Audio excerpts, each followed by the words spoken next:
Okay, we're live. Yay. How hard was that? Wow. We made it. Well, you know. 5 minutes ago we said cheers, and then we dealt with nothing but technical difficulties. Yeah.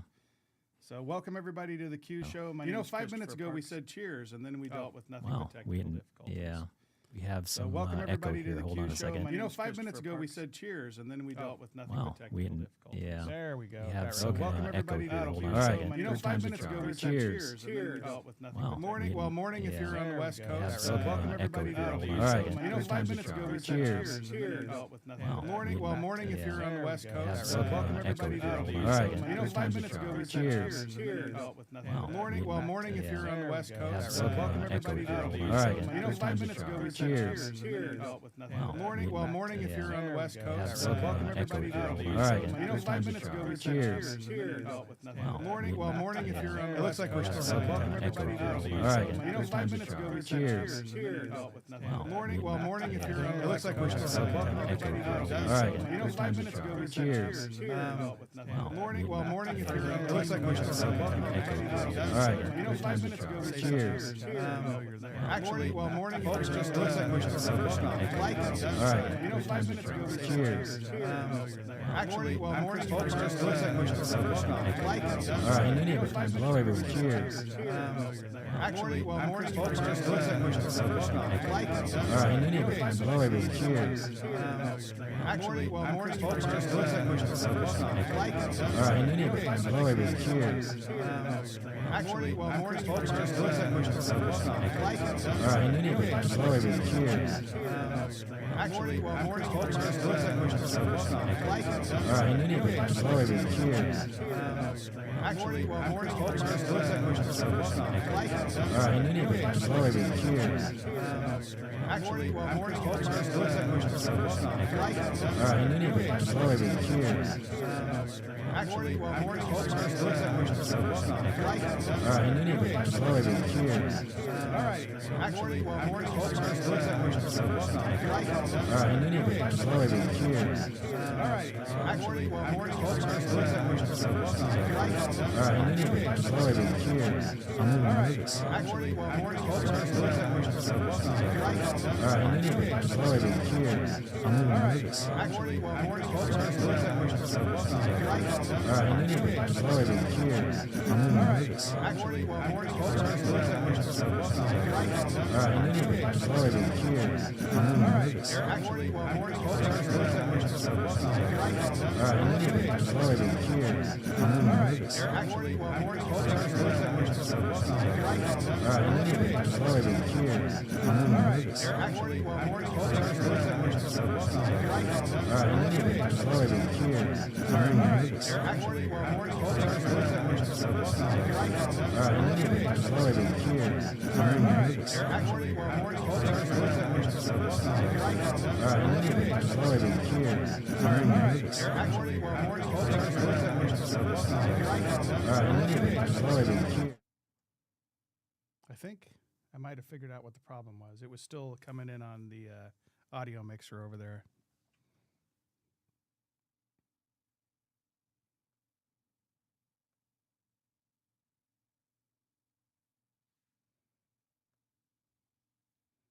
Okay, now, all right. That sounds like we made it a bit.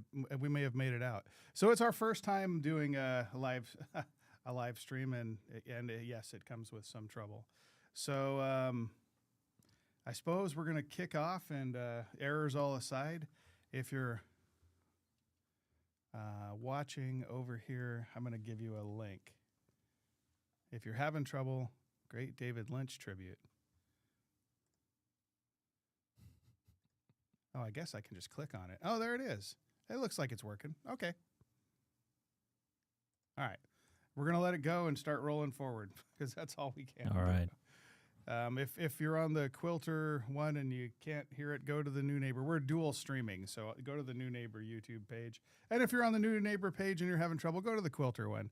So that should hopefully get us up and running here. Yeah, welcome to our maiden voyage of the live stream. Yeah, there you go. So it's all this technology. What could we possibly do? So we're I had all these ideas for topics, and then we turned into technology scramble. All right. So let me let's see. Let me ask the obvious question. So we're here today to talk about the Quilter Elevate, Quilter/New Neighbor Elevate, AMP FX cab. So the world, I think, is kind of wondering a lot of stuff as to what it is and what we're going to be doing with it. But I think question number one, before we get there, is hey Brian, how you doing? Where have you been the last few years? You know, so you came over here, about 3 years ago. Yeah, it's been coming up on 3 years. Well, 2.5 years, I guess. So, yeah. So, you know, anyone out there wondering, what happened? How did we get together? How did New Neighbor and Quilter, you know, become under one umbrella? It's kind of an interesting story, but I'm going to try not to drag this out too long. So, you know, I guess we have Pat to thank for all of this. As many of you probably know, Pat Quilter founded QSC Audio, and I joined QSC back in '99. And Chris, when did you join QSC? QSC, boy, I started when I got out of the Marine Corps back in 1995, 90. I think it was 96, yeah. So, and that's where I first met Chris and Pat, of course. So, you know, I've known these guys for quite a while now. And then you guys left QSC to start Quilter Labs around 2011. And then I left around 2012 to start New Neighbor. But we had always kept in touch. You know, at a certain point, I got tired of running a business and wearing a lot of different hats and spreading myself too thin. And I really wanted to get back into product development, which I didn't have a lot of time to do when I'm, you know, also running a company. And, you know, fortunately, the good folks here at Quilter were kind enough to let me join them, and it took a lot off my plate. So now I can focus on product development. And that's basically the story in a nutshell. That's how I got here. And so I joined on here at Quilter about 2.5 years ago, and for the majority of that time, I've been working on this new product that we're going to show you in a little while. You see, I have this different memory of the days where Brian walks into my office at QSC and he's like, "Check out this little pedal." That's why I'm like, you got to find the original wet reverb pedal, because he comes in with this little tiny, and you know, reverb, especially back in '96, if we kind of, you know, go on our Wayback Machine, there really wasn't a lot of good stuff, definitely not a lot of good stuff at the time. And I still remember plugging it in, and he had called it wet reverb, or I think you were thinking of calling it wet reverb. Yeah, that's what it ended up. And that's what it ended up being. Yeah, but man, what a pedal! It was phenomenal, to say the least. And you know, so I mean, the New Neighbor name has kind of become synonymous with you know, with reverb, but you know, Brian carried on forward from there. So, you know, when he talked to us about coming over here, I stopped by his shop and picked up 2 of every pedal, with the intention of, you know, if we're going to be selling these, I got to figure out how to sell them, you know, because most people don't realize we're a really small shop. It's you know, it's not an ocean of people or some big corporate conglomerate or something to that effect. It's actually, we're you know, fairly small little organization. So, you know, realistically speaking, it's you got to kind of wear a lot of hats, you know, working here. And one of the things I, you know, do is part salesman. So So having to kind of have an understanding for the products, I figured if I get a couple of them, I can at least understand what I'm doing. So put them all on a pedal board. I think I had a crocodile tail looper on it. But the thing I'm getting at, it's not just reverb. It was at the time, it was a Neuron and the Iconoclast. Yeah. And I was using both of those. And, quite honestly, I was getting kind of phenomenal sound out of the thing. So, we're used to the concept of, I think the Immerse reverb pedal is one of the top sellers in the market today. I mean, it's if you haven't looked at it, go get on your web browser and go check it out right now. The Immerse Mark II is just an amazing reverb pedal, with multiple different reverb functions on it. But it was the Neuron and the and the Iconoclast that really kind of blew my mind a little bit, because I'm getting tones better than I would get with, other modeling pedals and stuff like that. So after having kind of played for a while using those, I was a little bit kind of blown away. So when we said, okay, well, what's next? When Brian said, okay, what's next? Then he kind of came up with this concept of packing everything into one new, unit. It was kind of a no-brainer, because I'm already doing that right now. I'm just using a bunch of cables to accomplish it. Yeah, and this was something that I'd wanted to do for quite a while, but I knew that I couldn't do it on my own. It was just too big of a project. It would take too long. And so by joining Quilter, I spent all my time working on this, and I mean, it still took 2.5 years, but well, you started with a new chip, right? Like you didn't just. It's it's a new platform for me. Yeah. It's a lot of stuff that I hadn't worked with before, so there was a lot of algorithms that had to get ported over. So at that end, there's plenty more to tell about the product, but story-wise, it's been a long time coming. I know we actually gave a sneak preview at NAMM this year, which which was kind of fun for me to see people. I don't know how I watched you for a little bit, watching people, but at NAMM it was kind of cool to just see how many people resonated with the concept, because it's a bit of a different you went a different direction is the way to say it. So, try being CEO of a musical instrument company and have someone come in and say, yeah, we're going to do everything different. And deep down inside, you're going, oh no, Yeah. Because different usually means that it's a marketing battle, you against the world. And it's hard to kind of get behind that. You always want to take, it's a natural thing for all of us. We just want to take the easy path. But it's so in my mind, I'm thinking, we can have a Dumble clone on it. We can have a Marshall stack on it, but you went a different way. And, yeah. I mean, that's certainly the case. And I don't know how deep we want to get into this right now before we start talking about the product. I guess let me just say it this way. So we refer to this product as the anti-modeler because we've decided to not do amp models and things of that nature where we're modeling other pieces of gear. Yep.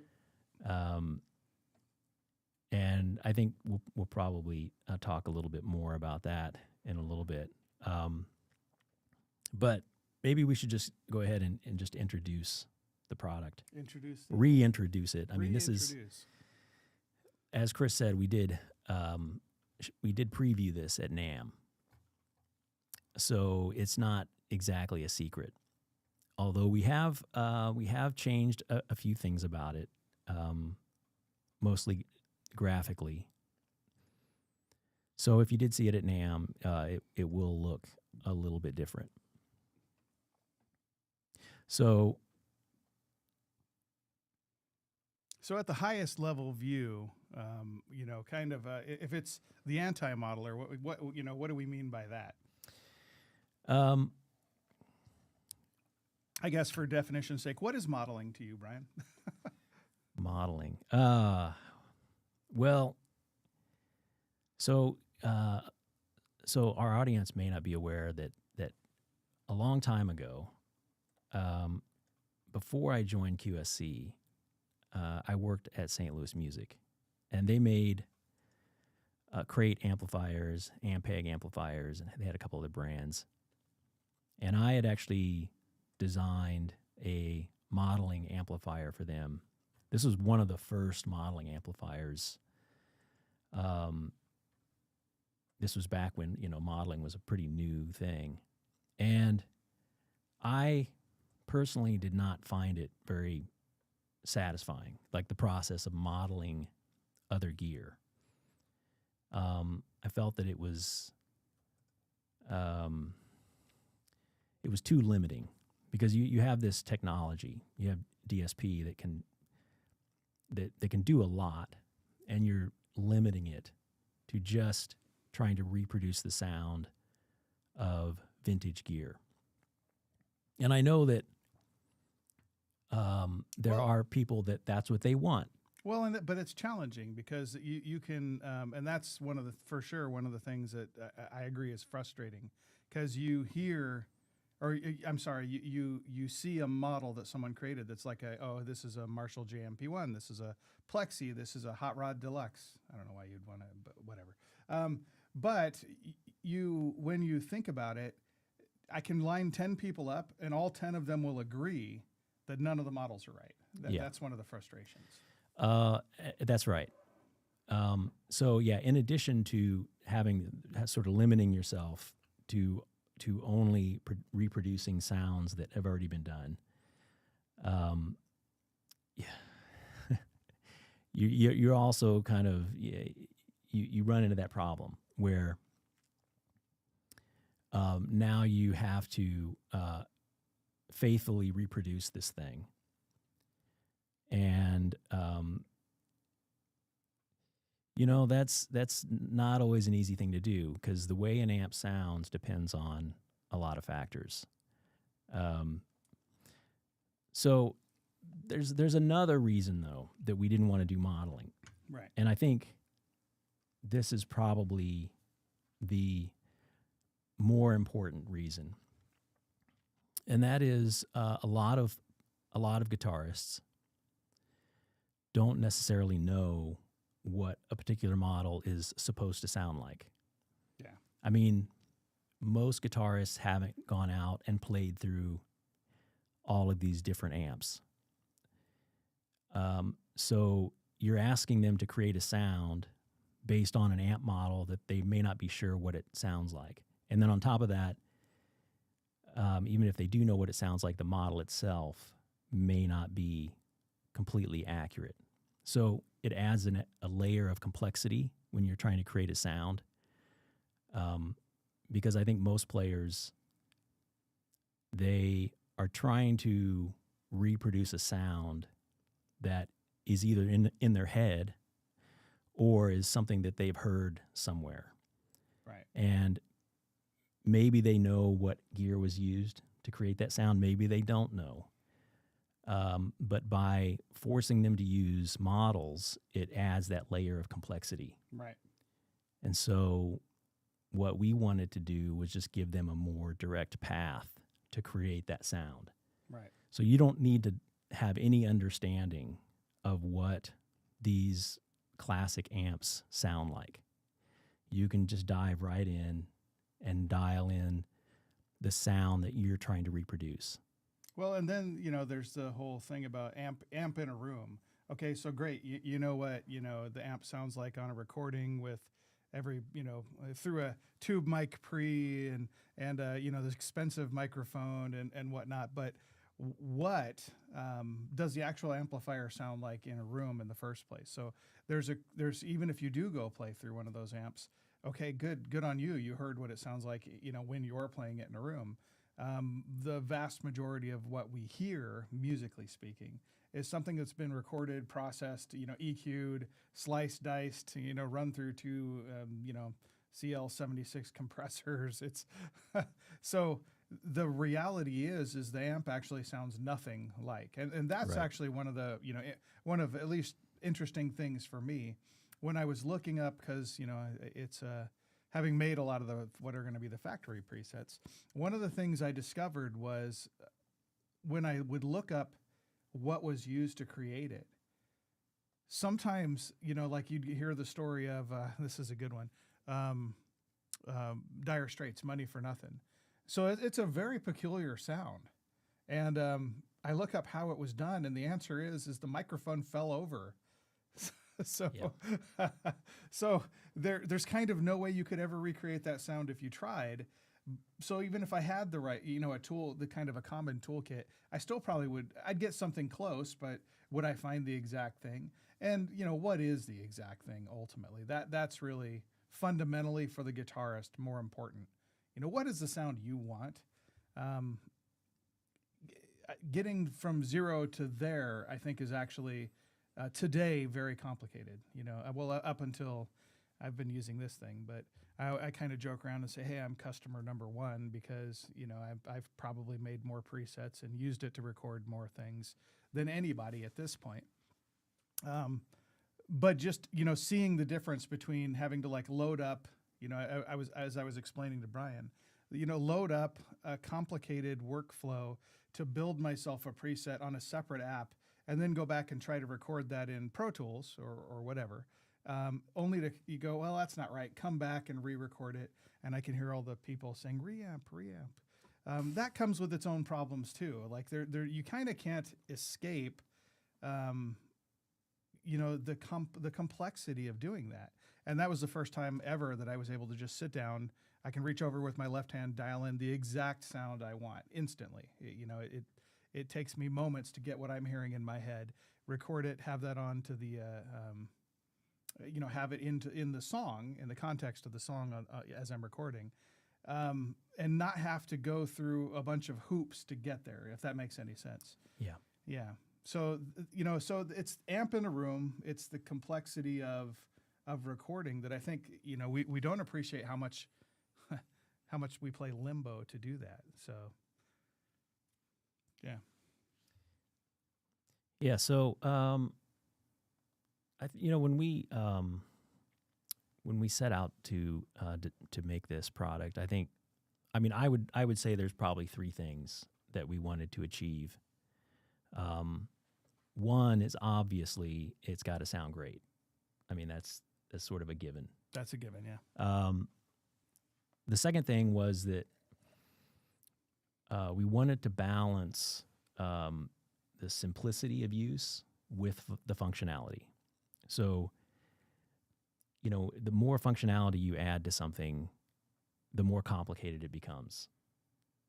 And so we really wanted to try to strike a balance there of having it be relatively easy to use, having enough functionality to satisfy most people, but not be overly complicated. And then the third thing, it had to be affordable. And so, it's easy to make a product that has every feature that anybody would ever want, but it's going to be expensive and complicated to use. And there are products out there that do that. So we wanted to price it. We wanted to hit a price target that we felt most guitarists could afford. Can we bring up the other? You got a duplicate of the chats. Oh, I think they're just it's doing both. Okay. Yeah, they're the same. Oh. No, I take it back.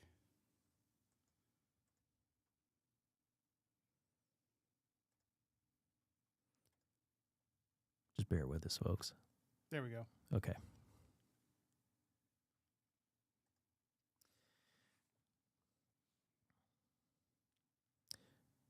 So, that being said, should we show them the product now? I suppose we can do that. Oh yeah, all the stuff that you guys actually showed up for. Okay, here we go. Let's dive in.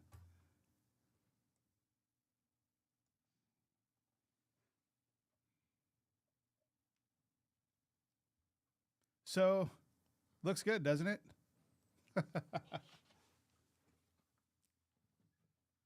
Hang on while I plug the guitar in. Is it up on the stream? Is the overhead up? It is. It is. Okay. So you'll notice we branded it both Quilter and New Neighbor. So you might be asking, like, what does that mean? Sorry. It works. So does it sound like a Quilter or does it sound like a New Neighbor? So if you're familiar with the New Neighbor products, this is going to sound like a New Neighbor product. But this was a team effort, and so it's co-branded Quilter and New Neighbor. And to make a long story short, the Quilter dealer network is more substantial than the New Neighbor dealer network. And so by co-branding it, it enables us to get it into more dealers.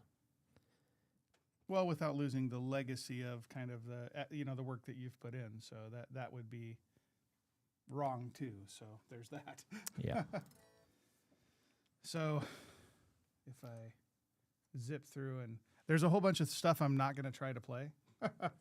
So while Chris is figuring out what he wants to play here, I guess I'll just give you an overview. So this is it's essentially a guitar rig in one box.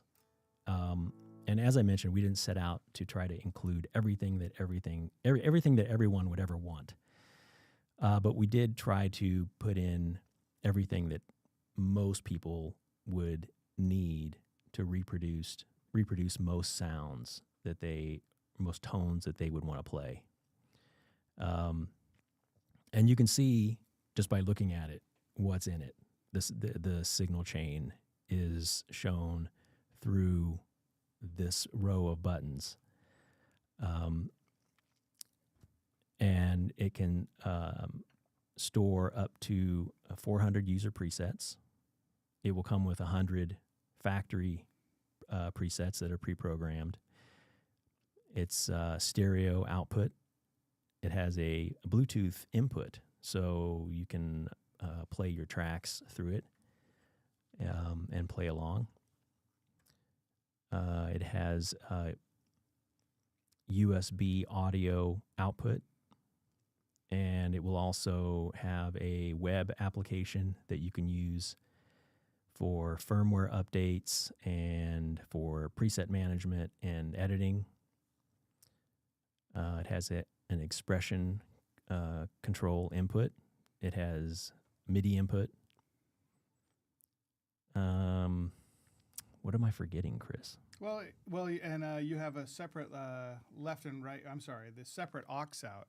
So if you're one of those folks who's you have to send a mix to the front of house, and you have to send a mix to to your side house monitors or whatnot. You can basically have two outputs with two separate level controls that way. Is one of the the obvious ones. So we have the XLR outputs that are kind of your main outs. Where there's a couple more 1/4 inch outs if you want to run it into amplifiers, and then of course the separate aux out, which you can use as headphones or you can use as you can use the headphones or the aux output. Or the aux output, yeah. Or as a stereo aux output if you have the a Y cable. So yeah, I mean, long and short of it, it's kind of it's an amazingly complete solution. I'll say that much.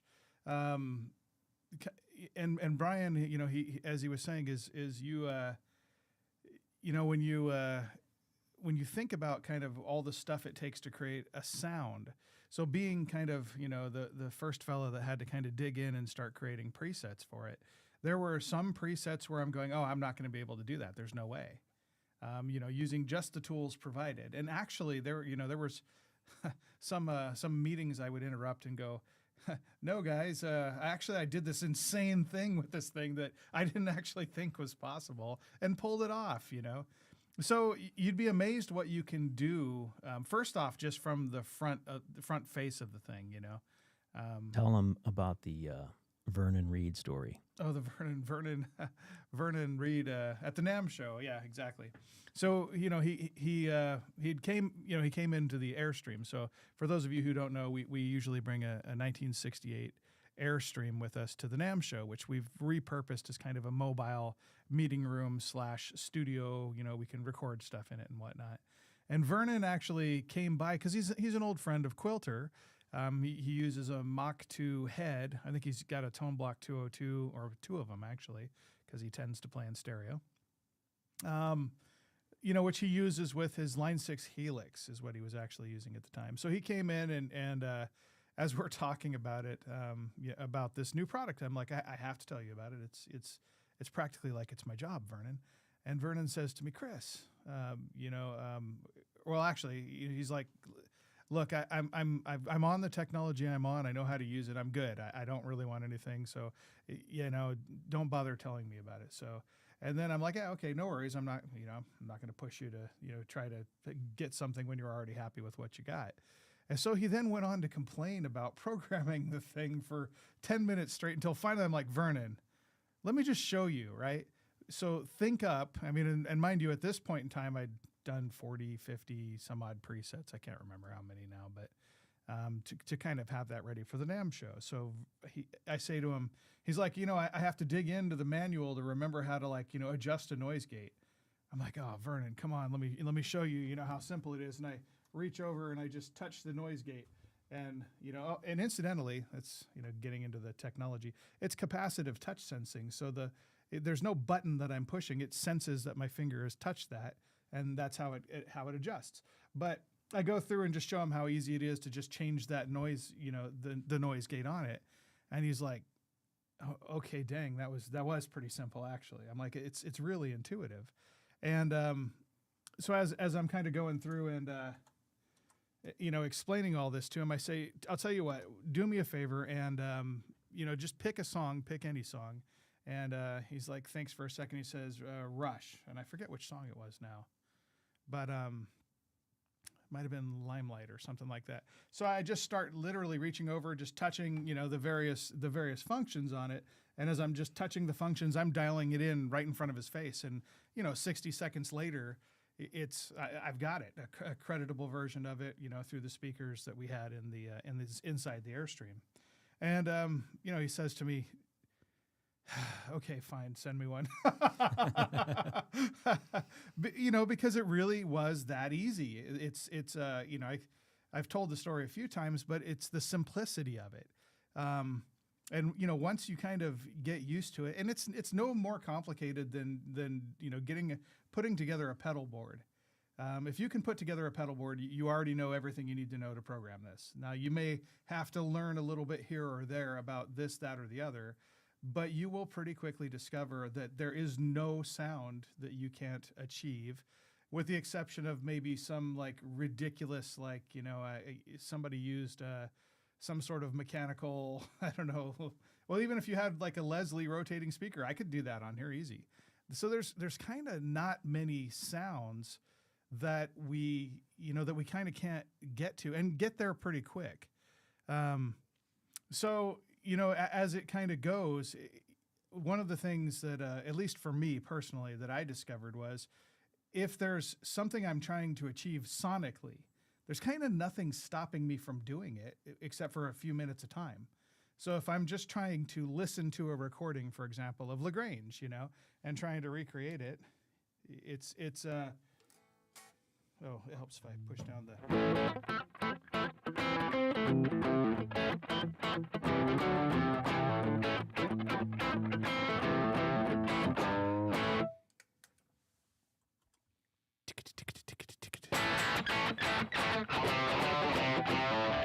So the point is you can go from something like that to, rapidly make it over to something that's just ridiculous.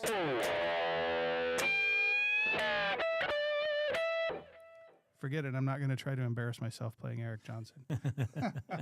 But the point is you all of these tones are within grasp and easy grasp.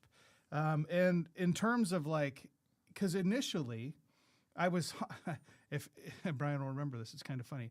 The first thing I did was I made 10 different quote unquote models of amplifiers. So here's a Fender Deluxe, a Fender Tweed, a Marshall Stack, this, that, and the other. And it quickly became apparent that that wasn't the way to think of kind of how to create tones for this. And we rapidly kind of built something that was a little more generic than just kind of trying to throw our version of a model at it, and instead focus in on trying to achieve a specific sound. So building a better set of tools to achieve a different sound. And, that is actually intuitively more correct.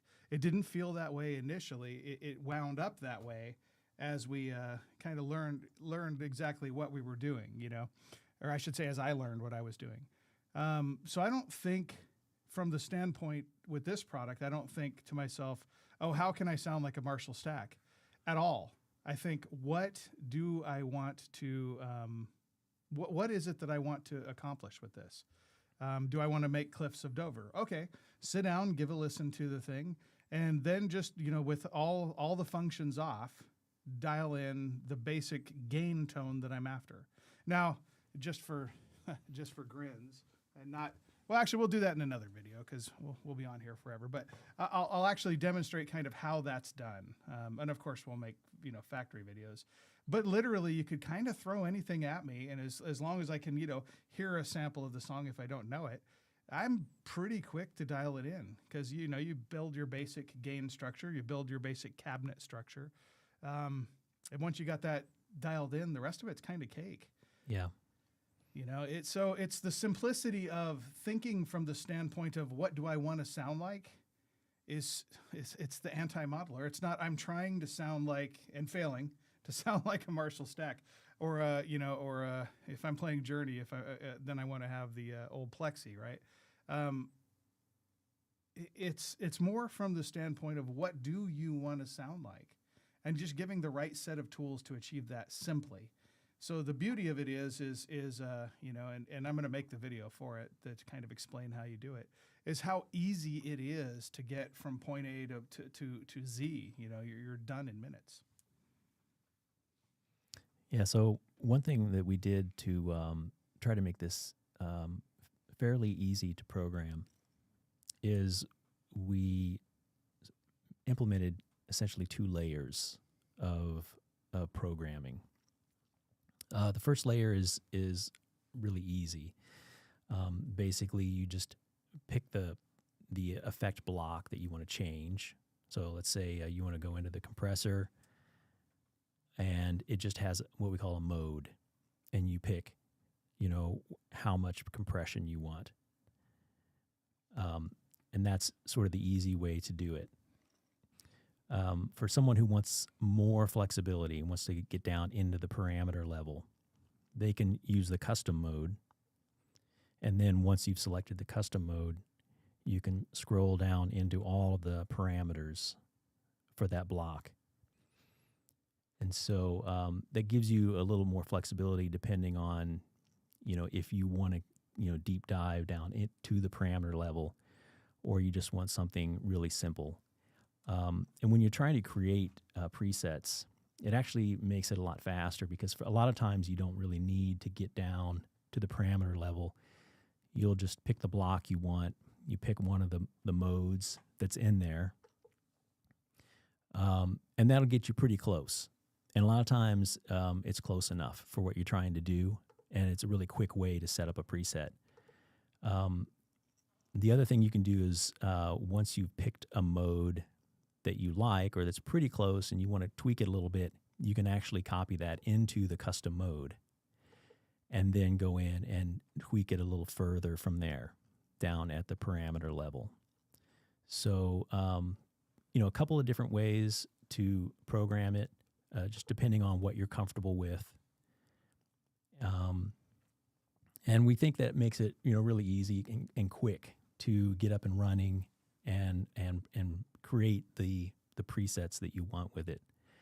As I mentioned earlier, it's going to come with 100 factory presets, which Chris created the bulk of those, and we spent a lot of time trying to get these right. Oh yeah. And they make a really good starting point for a lot of different tones. And so you can pick one of those that you like or that's close to what you want. You can copy that into a user preset and just tweak it from there. So that's another way to create your own custom presets very quickly and easily. Here's the hardest one to play.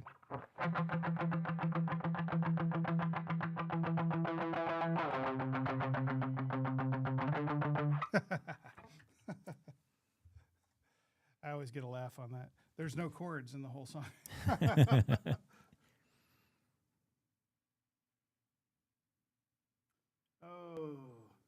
that's always fun.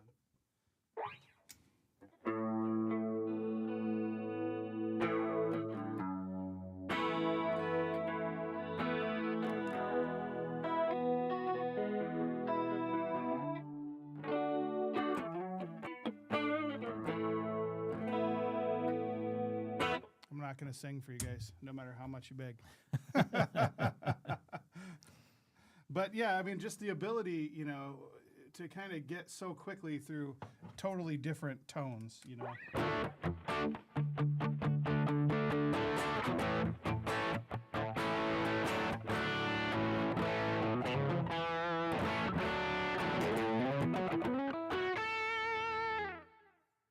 So yeah, you know, it's rather astonishing how number one, how easy it is to develop stuff for it. But then again, to just, you know, take all that now, because it's being more taking it more from a song approach as opposed to a patch or a preset, if you will. Even though we call these presets, you know, a lot of times you wind up with, you know, with things that are so focused on trying so hard to sound like something, and that was a big frustration for me. I got a hold of one of the competitive products out there that costs 5 times what this is going to cost, and I'm playing through it, and I was telling Brian it was the most annoying thing on earth because it's I'm probably giving the game away. It's something that actually requires you to plug 2 things into the pedal, the volume expression pedal. So I'm plugged into the thing, and I'm in this quiet part of the song, and I just wanted to switch from the sound of one thing to something with more distortion, right? So I switch so I can kind of do my, you know, the little kind of creep in sounds.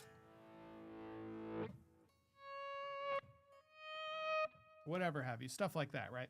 So I go to, you know, do that to give that nice swell sound, and the moment I hit it, is wide open. So literally, because it changed to a different preset, it didn't know where the pedal was located. And I mean, I suppose that all makes sense from an engineering standpoint if you're thinking that way. But, you know, for the guitarist that actually has to, you know, do something kind of, you know, musically speaking, unique, well, you're stuck now. You're in the land of you're stuck in this preset. Too bad for you. And I have to say, it's a frustration. You know, the big chief problems I've personally dealt with, programming is never something where I'm content with it. And it, you know, even in the case of this, there are things that I would probably want to do ever so slightly different for my personal playing style. But, you know, let's just say, you know, for example, I wanted a little less gain, and I wanted to change it. It's already kind of letting me know right on the, here, let me switch you over here. We'll undo that. So let's just say I wanted a little less gain. I go to turn the gain down. The very first thing it's doing is it's telling me that you want to save this? You want to save that new preset?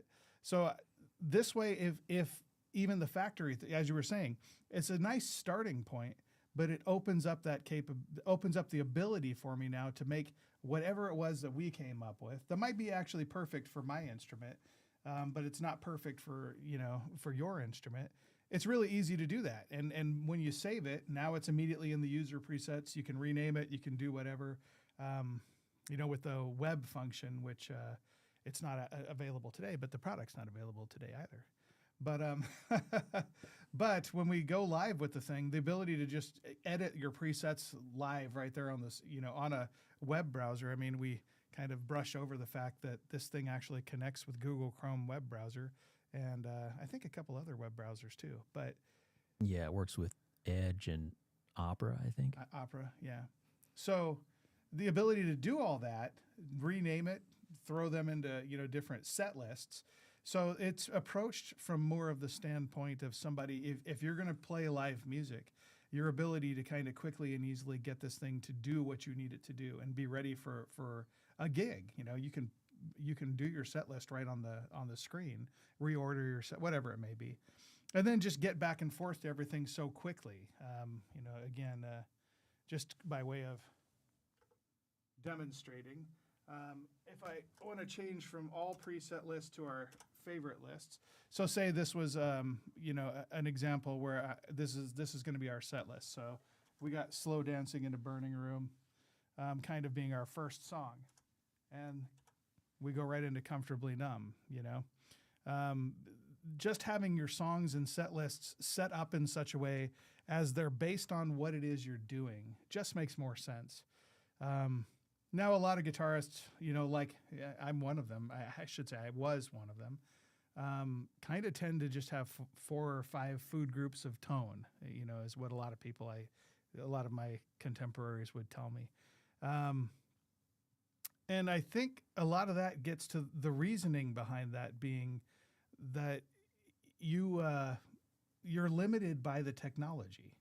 And that is actually one of the most beautiful things, is just being able to get away from that, make a patch that's a song, and be able to switch quickly through all these different lists to build what I need. And if you play multiple gigs, well, you can set up all your different lists according to the gig you're playing. Yeah. So it kind of makes things simple, and so you're not stuck with the 4 or 5 food groups. You can kind of there's a little bit of McDonald's involved and have it your way, Mm-hmm. So I think that's going to be fairly revolutionary for people. Yeah, you had mentioned the web app, which will be done by the time we launch the product. Yeah. So you won't have to wait for that. And it is a web app, so you don't have to install anything, and you don't have to worry about, do you need to update the app or anything like that? It's always going to be the latest version. You just you just click the link and it works. And for those folks later down the line who are just getting your Elevate for the first time, upgrade the firmware. We're all laughing about that because it's a challenge. Finding bugs in even a relatively simple system like this is it's still quite the challenge. Trying to break the thing. That's the process we're kind of going through right now as we're on the last lap of production to get it ready for everybody. Is hours spent in here, doing cool things like the one. I'll zoom out so you can kind of see what I'm talking about. But bear with me a second.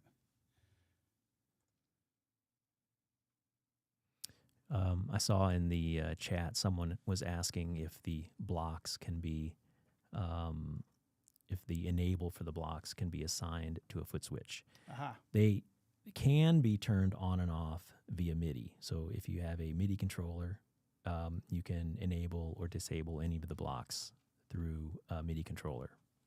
So I'm kind of zooming in here, and although you can't really see it, I'm going to turn on and off the pre-EQ, which is this guy here. So I push the button, and as you see, it immediately turns functions on or off. So I'm basically controlling this. So if you have to play a song and you want no reverb on one part, you can connect it to any MIDI controller. And as long as it's customizable, you can send the messages so that you can remotely control all this. And, you can actually change the patches. So there's using program changes and control changes. You can, do all the above. So it's fairly extensible. You could build you can, in essence, build your system around this and get more or less anything you could possibly hope to want. in terms of just playing on stage. If you're playing at home, one of the cool things we glossed over it a bit, but because it's interesting, but it's not kind of the main selling point, and that is it has this. I keep calling it's the most high-end possible, which it might be more superlative than I should be. But how would you describe the difference of what we've done with the Bluetooth, or I'm sorry, JamLink? We can't call it Bluetooth. Oh, right. We got to call it. We got to call it JamLink. So the JamLink is, well, it uses Bluetooth. I think we can say that. Yeah. So you stream Bluetooth from your device, and the implementation in Elevate will use a high quality codec. Okay, so in many of the devices we've seen, they tend to use the default codec for Bluetooth, which is fine for like voice quality, but it's not great for audio quality for music. But we specifically chose one that uses higher quality codecs, so you'll get much higher quality music audio if you're streaming from your device. And the value of all that, of course, is that for all you who play with backing tracks, your backing tracks are just going to sound great. For those of you practicing at home, I always kind of cite the example of I had to go to a gig and play. I had less than 45 minutes to learn 6 songs. And now I have to do that by setting my phone on a table and playing not through my pedals at all, but playing through just the guitar itself and trying to figure out how to make all that work. Yeah, to say the least, it's a bit challenging to kind of then go up and try to piece that all together with your 5 food groups of tone. Yeah. It was a challenge, to say the least. This thing, you pop a set of headphones on, you plug, you connect your Bluetooth phone to it, and you're in there. And the value of that, like when you're rehearsing it and you're playing along to something and you just need to hear the track. Well, now you're connected, via the PA system, so you can play it right back on your phone, and everybody can hear it if you're in ears or if you're using monitors or whatnot. It simplifies it. So there's a lot of I should say, you get a lot for your money on this. Did we mention what we're going to? So yeah, I don't think we've mentioned that yet. Do you want to talk about when it will be available and how much it's going to cost? So it will be available and it will cost something. No. Stupid dad jokes. Okay. We're looking most likely at this point for a September 1st launch date, September 1st. That way we can make sure all our dealers have them in stock and nobody's left wondering, hey, where do we go to get one of these? Go to your favorite quilter dealer and knock yourself out. Price-wise, we're going to start it off at the low price of $999. Just kidding. No, I'm not going to do the salesman shtick. Yeah. It's $499. $499 is our minimum advertised price. So if you can afford to buy, half of the effects pedals out there nowadays, for the cost of 2 of most anything, you can have a whole suite of products. It gives you all that functionality and more. So I don't know. For me, that's pretty compelling. And it would be one thing if it sounded bad, then I could argue, well, it's worth every penny. But in this case, especially in light of all the kind of madness that's gone out of all the madness that's gone out in the world, with tariffs and all the things that are, we're seeing changing on in our case, daily basis. If you aren't following the rest of the music industry out there, that we literally have businesses going under, from this. So fortunately, we've worked with our partners to kind of establish a little bit more of a solid kind of strategy going forward to be able to still provide, our products at a lower cost. We should probably do a podcast one day and just talk about, the kind of the state of our industry. Yeah. Yeah, I'm sure everyone's somewhat aware of the difficulties that many of us are facing right now. Yeah. But we should probably save that for another. We'll save that one for another live time. stream. So start asking questions, folks, because we're gonna wrap this up here in a minute. But if you start asking questions now, we'll get to them by the time we go to wrap it up.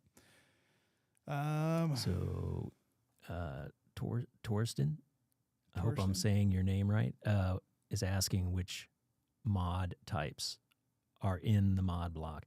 The mod block's probably one of the more complex blocks. Yeah. Because of how much it will do. So there are sort of 3 modules in the mod block. I'll talk about it, and Chris, you can kind of scroll through. There are kind of 3 modules in there, and so for each of the 3 modules, you have various options. So the first is the tremolo. So the tremolo module can do either a mono or stereo tremolo. The second module is a sine wave LFO modulator, which you can do chorus and different types of chorus. So you can have like your standard stereo chorus, a tri-chorus, a chorus doubler. Okay, Chris is scrolling through these now. Actually, I'm gonna go through the custom mode here. There you go. Let me exit out of whatever we were in there, and let's go to the custom mode so we can see everything.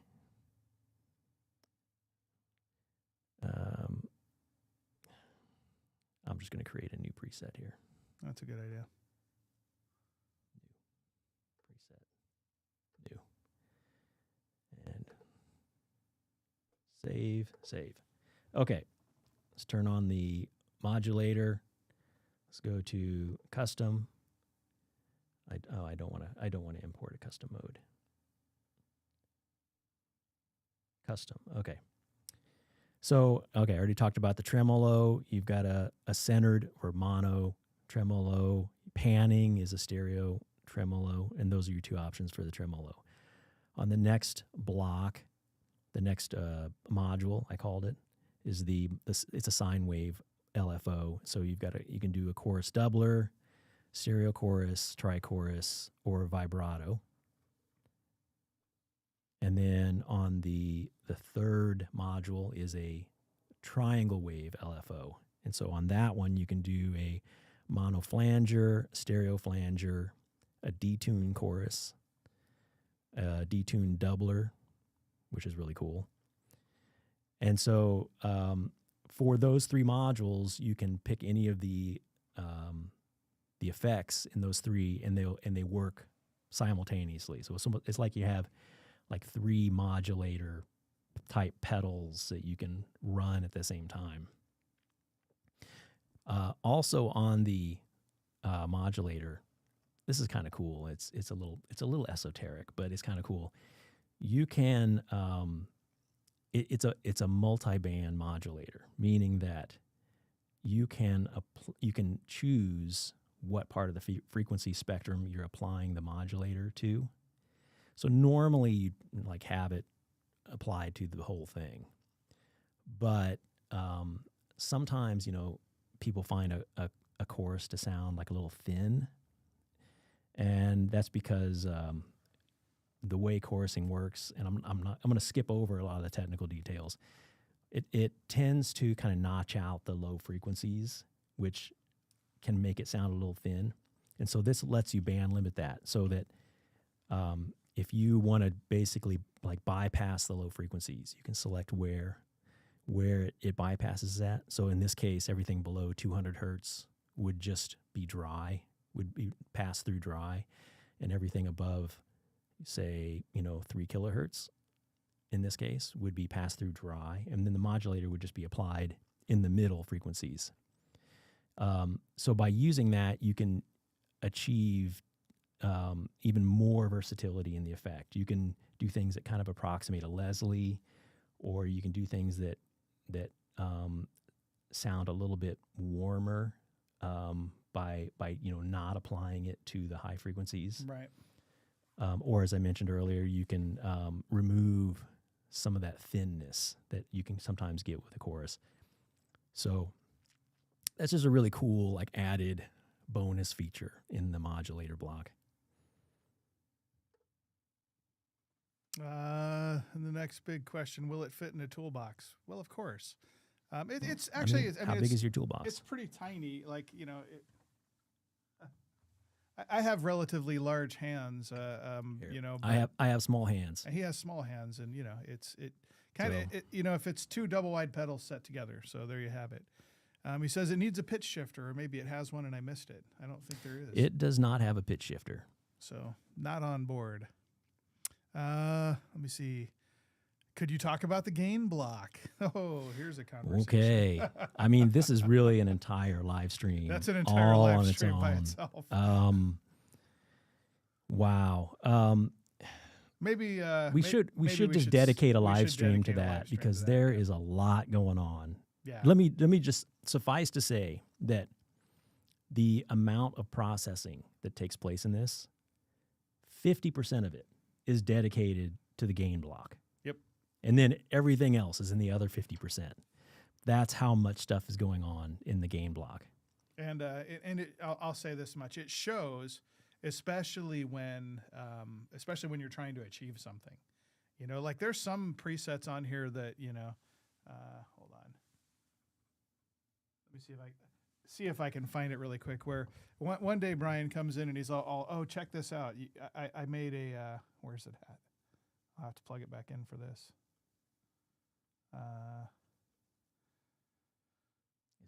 Is it the Rockman? Yes, it's the Rockman. He made a Rockman. I kind of knocked off the Shoals Rockman for one of these presets. But it's so good.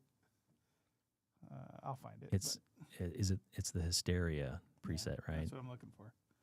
The weird thing is going through creating these factory presets. Yeah.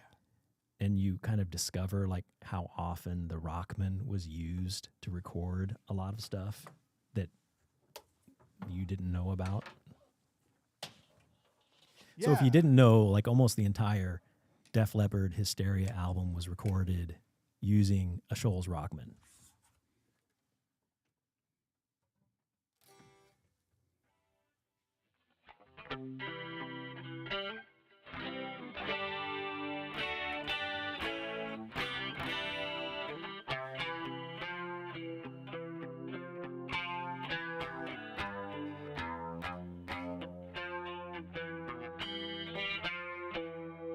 I don't know.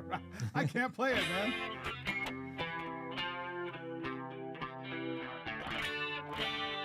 That's the problem.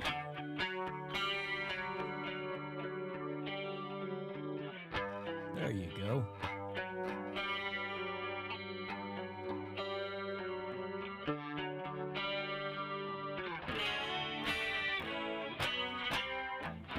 One of these days I'll figure out how to do it, but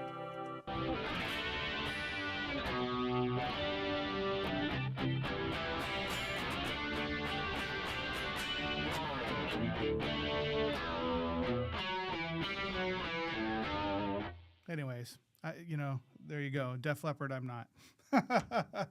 But, it's astonishing because he comes in one day and says, oh, I got a Rockman in there now. And I'm going, you got to be kidding me. What is it this thing can't do? And, many, many, many presets later, I've discovered, there's really nothing that if you can hear it, you can probably make the preset. And, I say that to the average person, not to somebody who sits there all day and, and toys around with, complex algorithms for making tone. Anybody could do it. It's actually really simple. Torsten asks, does it have fixed latency? Yes, it does. It has fixed latency. And I can look it up for you. Just give me a second here. At least I think I have it. 1.6 milliseconds, fixed latency. And Patrick asks, will it have bass presets? Well, we should talk about preset packs. Preset packs. Actually, that's a good one. So it's something we're thinking about all the time. So there'll probably, undoubtedly, be some preset packs for sale. But perhaps more importantly, at least in my mind, because there's a tendency, and at least in my head, to think that a device like this is going to be considered for guitar only, and it can handle bass just fine and become quite the direct for bass, and something that can really kind of build some quality tone. In fact, in the cabinet section, there's actually the last two, bright bass cab and warm bass cab, are meant just for bass frequencies alone. So the answer is, yeah, there's going to be a bass preset pack and an acoustic preset pack, which will probably be for free. You download them and import them into, using the online software. Import them right in, and that way, if you're a bass player or an acoustic guitar player and you're looking for something that can kind of provide that breadth of functionality, then yeah, but by all means, we haven't forgotten you, and we're thinking about that. So, and we'll probably do a bunch of preset packs. I know I want to do like a 80s preset pack for guitarists that have to do 80s music, 90s preset pack. There's kind of the obvious stuff that you can do, metal preset pack, et cetera, et cetera, et cetera. So there'll maybe a small charge for some of them. Hey, Kai. Good to see you. Our friend Kai. So I guess that's getting us down to the end here. Oh, Patrick says, good to know. And with that, we're kind of running out of, there's a lot more to talk about, I'm sure. But, one thing I can say is thanks for being at our first Q show. Yeah, and I think we should mention this is going to be a regular thing. Yeah. Yeah. We're gonna try to do this every week, and we may mix it up a little bit. I don't know if I'll be here every time, but I'm going to try to. If Chris will have me, I will be here. Yeah. And we'll dive deeper into Elevate in the future, and maybe talk about some other things too. Well, we're definitely. There's so much to talk about out there, and if you have suggestions or what else, what other stuff do you want to see? Let us know. We went through, we sliced our studio in half here just for fun. I can show you. So we're sitting on one side of the. Here's our drum kit and all that sort of stuff. Quick view around the studio. Sorry, I'm making you guys dizzy here.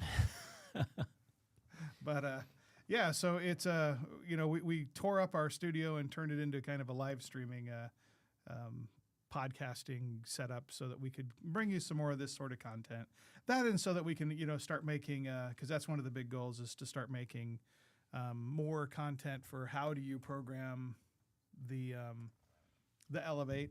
And we'll probably talk more about other products as well. So the use case scenarios, the product functionality, et cetera, et cetera. We kind of had to give ourselves a nice spot to do this, and there will be a lot more to talk about. We'll get Pat in here. We'll have lots of fun. That'll be kind of fun anyway. Yeah, and we like to hear from you guys as well. Yep. It helps us a lot to know if we're headed in the right direction and what we can do better in the future. So. Please, feel free to comment and send us your suggestions. And you always have to say like, subscribe. Yeah. And ring that bell. I'm not going to say that. I'm not going to. It was I'm not hard. going to do it. It was hard for me to do it too, because I just, I remember when that became a trend. You know, not to go off on the wrong foot here, but. Remember when that became a trend? It used to be you could just watch videos and enjoy yourself. Now it's like it's annoying. Yeah. And I'm not going to annoy you with that. Yeah, I already did, so he doesn't have to. But keep an eye on it. We'll of course, if you follow us on the socials, we'll let you know what we're going to do and what's coming next. And I think for the next pass, the big one that we need to talk about is the gain block. So maybe we'll make it a deeper dive into some of the parameters of all the stuff. I think we'll probably just start going through each of the blocks. Yeah. So some of the live streams may cover a few of them, but something like the gain block, it might take a whole episode. Yeah. I would have to I'd love to tell you that even I understand it completely, but I'm fairly confident I'm wrong in that. It is amazing. Number one, tune in for that because there's some cool functionality in there, the likes of which you've never seen before, and you got to check this out. But yeah, let's do that. We'll dive in. Yeah, Kai, we've got both windows open. We're viewing comments from both channels. So for those of you who tuned in a little late, we're actually simultaneously broadcasting this to both the Quilter YouTube and the New Neighbor YouTube. So whoa, we've got stereo chats going on. And I'm just discovering something new, that we were looking at the wrong window. Let me see, looking, sounding. Oh, gee, thanks. That's the problem I have with modelers is you have to spend hours to be happy with the sound. If you can get this in 1 minute, that's, oh yeah. Yeah. I mean, I got to say, if there's one thing that even blows me away, I can put on pretty much any song, and 1 to 2 minutes later, depending on how complicated it is, I can have a preset of that. So even though we're going to do preset packs, I'm realizing quickly that customers are going to get these and just make their own presets. It's just not that hard. I'm not saving you that much time making a preset pack. But yeah, so we'll get scheduled on the next one. And again, send your suggestions in. You can email us at theqshow@quilterlabs.com. And wow, you made that email already? It's if you email anything at quilterlabs.com, okay. But a real name, it comes to me. But you can email that dork at quilterlabs.com. I'll get that too. But yeah, so if you have ideas for future things or stuff you want to know and we didn't cover it here, by all means, send it in and we'll think about it and figure out what we're going to do next. Thank you so much for coming to our first one. We're really excited. We're excited for the rollout of this product. And we're excited to hear back from you. So we're looking forward to seeing what you got to say. Thank you, everybody. Take care. Yeah, thanks.